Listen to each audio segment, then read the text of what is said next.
Si è concluso sul Col Gallina il corso nazionale Unità Cinofili da Valanga del CNSAS.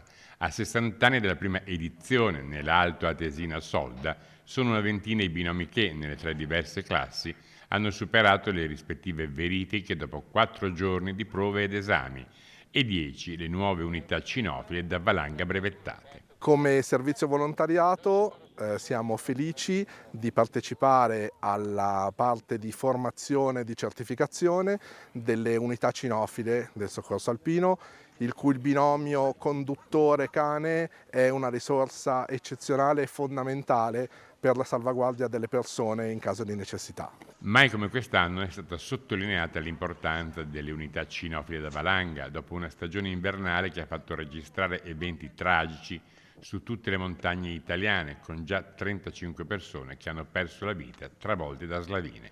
In caso di valanga ogni minuto conta e il lavoro di squadra è fondamentale.